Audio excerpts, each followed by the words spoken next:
Okay, we are at 5.5 and we're about to make an old fashioned. Now, the last old fashioned that I had that was worth a damn was actually in Chicago. They're very hard to find. Most of the time you'll go into a bar and say, can I have an old fashioned? And they'll pour you a bourbon on the rocks with Sprite and some sugar.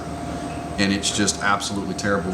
Today, Patrick's going to show us how to properly prepare a fantastic cocktail. Perfect. So we have with an old fashioned, it's a real simple drink. It should be too hard to make for anybody, but it's just one of those drinks you got to put a little heart and soul into it. We definitely got to start with a little bit of sugar, some bitters. This is the classic Angostura. A little bit of orange bitters helps go with the cocktail because orange is one of those flavors that goes with everything. And then this is what gets the fun stuff. This chocolate bitters. This gives that extra layer of flavor. It's not necessarily like you would think chocolate. This is more like Mexican chocolate with some spices. So a good healthy dash of that. I like to add just a splash of soda, just to kind of get things mixed up. Thank you, sir.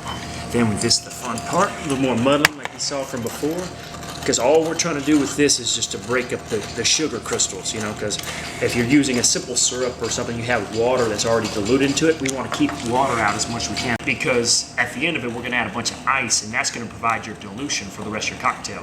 Now, as a bourbon lover, bourbon is my favorite spirit to drink. I got to be honest. I'm not pitching a tent right now, but I'm building a campfire. Bourbon, this actually I chose Bulleit's Rye. Rye's got a little more spice to it. Bulleit's Rye just happens to have a little more rounder flavor. It's almost in between a rye and a bourbon, but just a good healthy dose of that. Oh wow!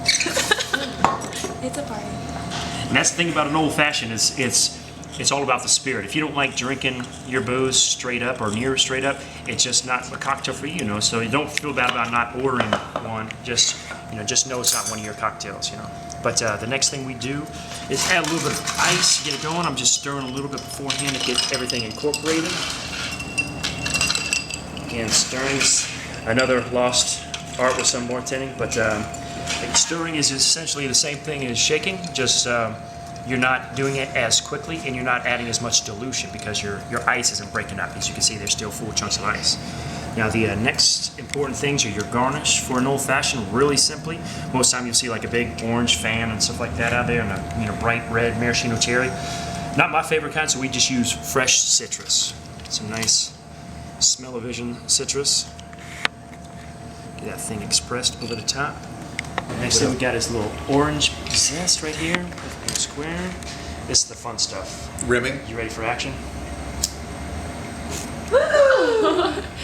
That's just a flamed orange zest, a real classic method just to open up all the aromatics from the oil, just like oil to a flame would. So now you can smell that orange already, it's already out there, but this is classic rye old fashioned.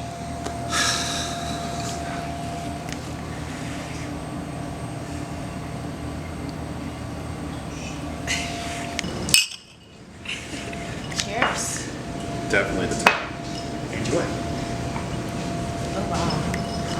That is the best old fashioned I've ever had. This is the difference between going to a TGI Fridays and paying attention to where the dive whisperer tells you to go. This is a cocktail that you don't drink to get drunk. You drink this for the layers of flavor that are composed in this alcohol. This is fantastic. The dive whisperer absolutely recommends 5.5 bar if you can find it. Patrick, thanks so much for having us out, man. Your bar is amazing, and you are a master of your craft. You are a tradesman. You are phenomenal at what you do, and I really appreciate your time.